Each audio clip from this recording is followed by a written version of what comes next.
Today, I'm about to share a secret that could change the way you see the world or your world.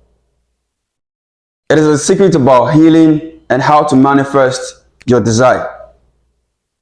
So, if you are interested in anything regarding this topic, I would interest you to stay to the end of the video because I'm going to reveal a whole lot in this video. I recently completed writing a book entitled The Game of Reality, the 5 Game Changers for Creating and Manifesting Your World. In the book, I spoke about our reality, what makes up our reality. But I'm just going to touch down on a part of it that talks about energy. So before you get to understand what I'm about to share, the secret I'm about to share, I'll just have to give you a context of what is in the book. The book is actually meant for a wider audience, but what I'll be sharing later might relate more to people who are Muslims, because as we're experiencing Ramadan, it is the best time to tap into these resources I'm going to share with you. I spoke about our reality could be compartmentalized in the seen and the unseen dimensions. Or simply, let's just visualize a circle with 4 quadrants. Then the first quadrant is the physical dimension of your reality. We have the mental dimension of your reality. We have the emotional dimension of your reality and the spiritual dimension of your reality. So a quarter of your reality is physical, is what you see, your body and beyond. However, the other 3/4 of your reality is unseen. And you will find out that if we are able to visualize these unseen dimensions of our reality and master them, it becomes much more easier to navigate through the physical dimension of your reality. Because let's look at the mental and the emotional reality are more like a midway between the physical dimension and the spiritual dimension. So, hear me out. If this is how your reality can be visualized, it therefore tells you that most part of your reality is unseen. So therefore, if you want to make changes in the world of the physical dimension, you could easily do that if you master your unseen dimension of reality. And therefore, when you focus attention, understand that energy goes where focus is. So if you focus on this unseen dimension of reality, then you are focusing much energy into that. And you could say that you are becoming more of energy than matter. So, being a Muslim, there is this secret about the Quran. You may say it's not a secret, but it depends on how you perceive it. That is, the Quran, in the 2nd chapter of the Quran, it states that this is a book in which there's no doubt. ذَلِكَ الْكِتَابُ لَا رَيْبَ فِيهِ هُدًى لِلْمُتَّقِينَ. It's a guidance for those who are conscious. الَّذِينَ يُؤْمِنُونَ بِالْغَيْبِ. Those who believe in the unseen. Most people read the Quran, or Muslims read the Quran, but I know perhaps they still don't understand what the unseen is in the Quran is talking about. However, the easiest, or let's say the easiest to get in touch with the unseen is with your mental dimension and your emotional dimension. That's how you can you can begin, if you start observing these two aspects of the dimensions, you can easily start understanding the unseen dimension of your reality. But imagine the Quran says those who believe in the unseen. Because when we're going to talk about the unseen, unseen is something which is beyond the physical eye. However, it's something that we could visualize depending on certain cues that was given to us by the Prophet Muhammad and Allah subhanahu wa ta'ala in the Quran. So I'll bring you to that. In the book, I spoke about visualization. Visualization, one way or the other, helps you to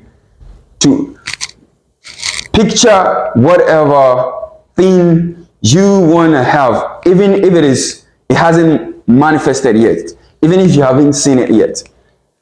So with this understanding, we can say that the Quran was said in the Quran that the Quran, it was sent them. وَلِنَزِّلْ مِنَ الْقُرْآنِ مَا هُوَ شِفَاءٌ وَرَحْمَةٌ, was sent down the Quran to be nothing except for it to be a healing. وَرَحْمَةٌ لِلْعَالَمِينَ, to be وَرَحْمَةٌ لِلْعَالَمِينَ, to become a mercy for the whole of creatures or creation. And I must make a point here that when we talk about the Quran is actually a healing. But how do we tap into the healing of the Quran? And note here that the other aspect of the verse, when it talked about وَرَحْمَةٌ لِلْعَالَمِينَ, it's a message to the whole of mankind, all creation. It means it's not limited to the use of Muslims. But if you are not Muslim listening to this, you could also learn from what I'm about to share, the secret that I'm about to share in this video. With this understanding, the Quran, was crafted in a way that it's supposed to be recited. It has some rhymes, rhythms, and enunciations when you're reciting the Quran. More like when you sing, you have to sing with a beautiful voice as you can. The same way with the Quran. But the Quran is just a miracle and it has its own uniqueness. But imagine if words of people use words to cast spell on others.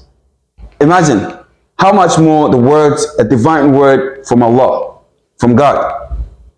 With this understanding, if what I'm about to share with you, I may have to illustrate something with you at the moment, or whilst we would dive deep into this topic, I will illustrate something to you so that you get to understand what I'm talking about.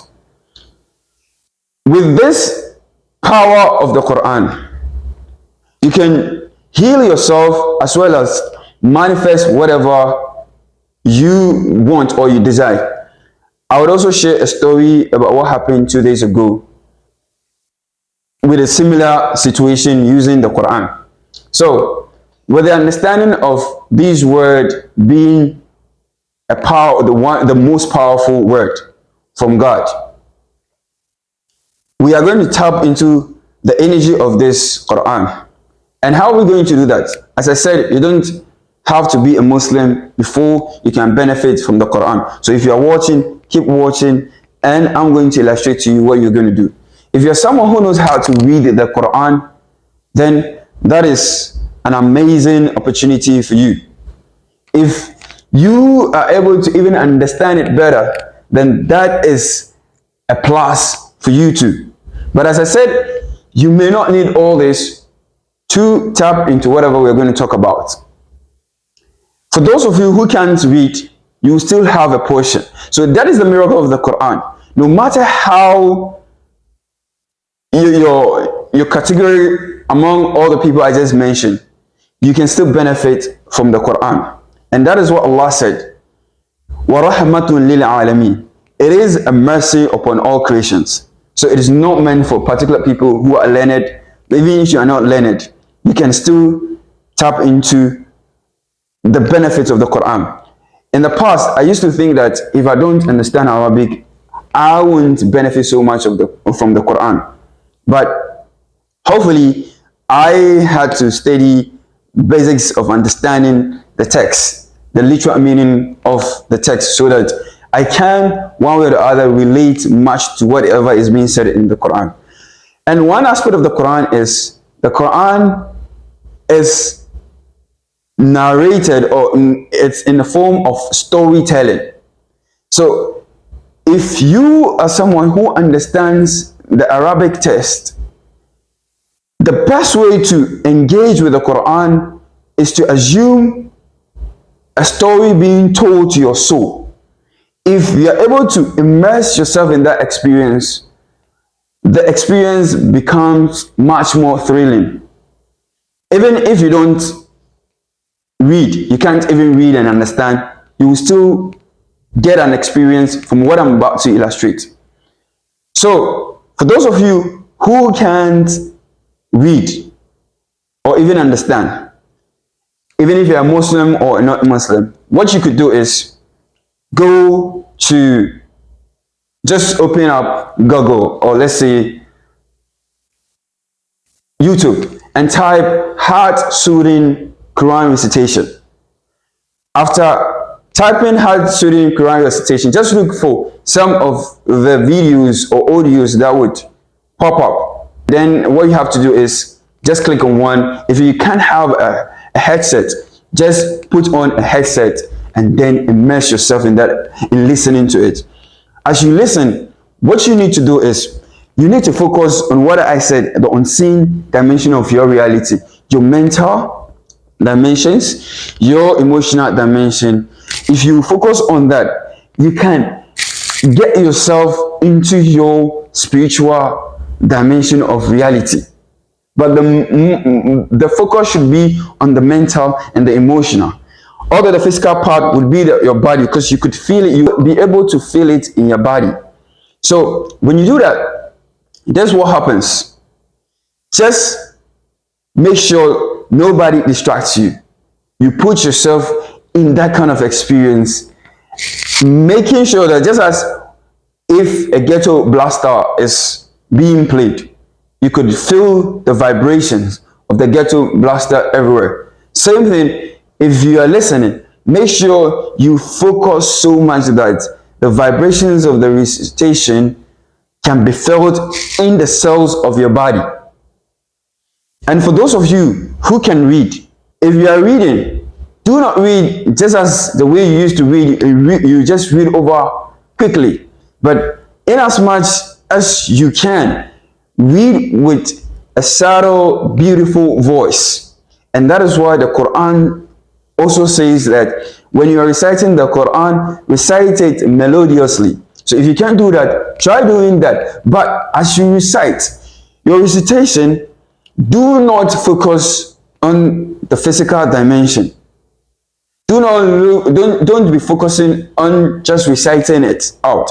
But as you recite it, what you have to do is internalize whatever you are reciting, the vibration and the sounds of whatever you are reciting into the unseen dimension of your reality that I just mentioned. For those of you who understand the text, is you can even tap into much of this energy more than the first two. Why? Because with this, you are able to visualize the story as it's being read, and then internalizing the sound and the vibration into the cells of your body by focusing on the unseen dimension of your reality.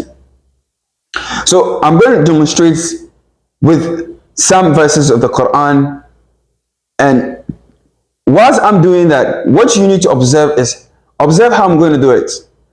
Although I'll be looking into the camera, I may have to also close my eyes just for me to focus on the unseen dimension of my reality.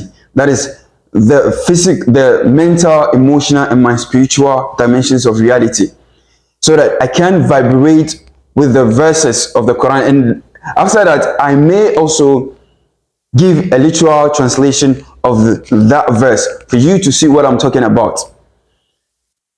أعوذ بالله من الشيطان الرجيم بسم الله الرحمن الرحيم إن الذين قالوا ربنا الله إن الذين قالوا ربنا الله ثم استقاموا تتنزل عليهم الملائكة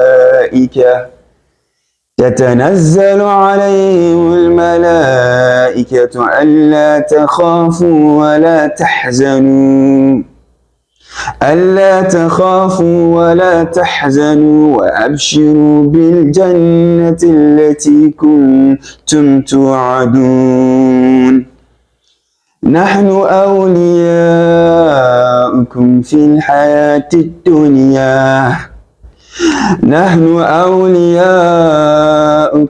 الحياة الدنيا وفي الآخرة ولكم فيها ما تشتهي أنفسكم ولكم فيها ما تدعون نزلا من غفور رحيم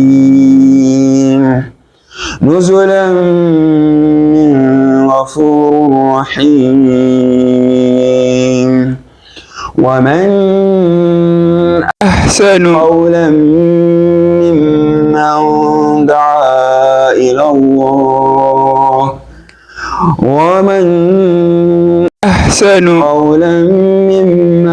دعا إلى الله وعمل صالحا وقال إنني من المسلمين ولا تستوي الحسنة ولا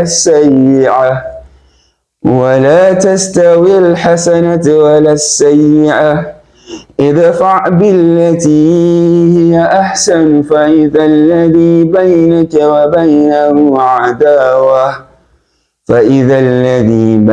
وبينه عداوة كأنه ولي حميم وما يلقاها إلا الذين صبروا وما يلقاها إلا ذو حظ عظيم وإما ينزغنك من الشيطان نزغ فاستعذ بالله إنه هو السميع العليم. I could go on and on because there are other verses that could also add more meaning to what we do. However, what just happened, I was reciting these verses and trying to visualize the story of what the verse was talking about. So I'm just going to try as much as possible. But as I said, if you have a beautiful voice, take your time and do it better and make sure that you internalize whatever you're reciting. So I would try to give a literal meaning of these verses. And as I do that, you could also visualize what I'm talking about and see how, if we could immerse ourselves in this experience consistently, how would your life turn into? So the part of the verse that is in Surah Fussilat, so it says that إِنَّ الَّذِينَ قَالُوا رَبُّنَا اللَّهُ, those who say Allah is our Lord, ثُمَّ اسْتَقَامُوا, and they are steadfast, resilient, they stay on course. تَتَنَزَّلُ عَلَيْهِمُ الْمَلَائِكَةُ, we would send down to them angels, أَلَّا تَخَافُوا وَلَا تَحْزَنُوا, that they wouldn't be afraid, وَلَا تَحْزَنُوا, or be worried. وَأَبْشِرُوا بِالْجَنَّةِ الَّتِي, and we would give them glad tidings, of paradise. نحن أولياؤكم. So these angels will say, نحن أولياؤكم. We are your friends, your allies. نحن أولياؤكم في الحياة الدنيا. We are your allies in this world. نحن أولياؤكم في الحياة الدنيا وفي الآخرة, and even the hereafter. ولكم فيها ما تشتهي أنفسكم, and to that which you desire in your souls, to which you desire yourself. ولكم فيها ما تشتهي أنفسكم ولكم فيها ما تدعون, and to your own invocation. نزلا من غفور رحيم, and this is an entertainment or some sort of provision from the us forgiven, the merciful. So Allah just said that نزلا من غفور رحيم. This is a provision or some sort of a way to entertain you. نزلا من غفور رحيم, from the us forgiven, the merciful. And it continues after that. نزلا من غفور رحيم. And Allah, just listen to this part of the Quran. ومن أحسن قولا ممن دعا إلى الله. ومن أحسن قولا. Whoever beautifies the speech, the sayings of Allah, أحسن قولا ممن دعا إلى الله, his speech in his invocation towards Allah, in calling Allah. ومن أحسن قولا ممن دعا إلى الله وعمل صالحا, and commits to good deeds. وقال إنني من المسلمين, and calls himself and sees himself as someone who submits to the will of Allah. You know, here the word that was used was Muslim. But let me tell you, the word Muslim, you know, often a time as Muslims, we call ourselves Muslim, but how true do we live by that word? But I can tell you, from the speeches of people I have interacted with who are not Muslim, they seem to have that edge for surrendering their will or trusting the process. They kind of trust the process, although they are not a Muslim. So in this case, it's not just about you being a Muslim, but it's about the fact that you trust the process. Remember the verse I mentioned earlier, الَّذِينَ يُؤْمِنُونَ بِالْغَيْبِ, those who believe in the unseen. So if you believe in all that we're talking about, you don't have to see it, but you are just visualizing it. The unseen is not something that needs to be seen, but then by visualizing it, makes it real to you. So imagine the quadrants I mentioned, the unseen dimensions of reality and the seen dimension of your reality. If you always focus on the physical dimension of your reality, then that becomes so much real to you. But imagine if the unseen dimension of reality makes, let's say, almost 99%. If you are going to go down the rabbit hole, it is about almost 99.99%. But just using the circle, you could just say it's 3/4 of our reality. So if 3/4 of our reality affects our physical dimension of reality, then it just means that if we are to focus so much energy in that, then we can do wonderful stuff. I'll share with you what happened 2 days ago. I was in the same process. Hopefully, I was bestowed with the favor to observe this Ramadan in a place where the Quran was first descended, that is in Mecca. So I went to a masjid nearby. When I was at the masjid nearby, it was almost time for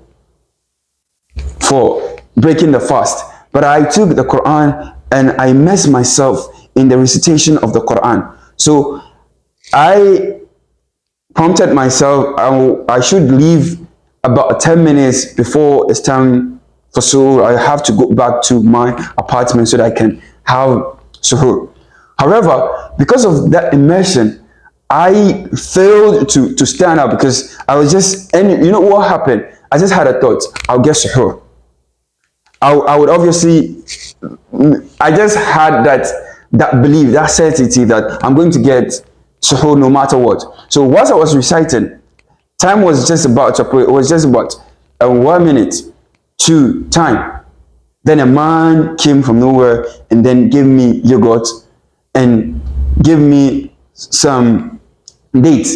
Another person came, offered me another something, and another person, I said, oh, I'm okay because this is okay for me to break my fast. Another person came to me, and that's to tell you that this is just one instance of what I'm trying to demonstrate to you. But there are a couple of things that happen that I shared with some friends of mine. But this is just to tell you how powerful our words and thoughts can manifest into our own reality, our physical reality.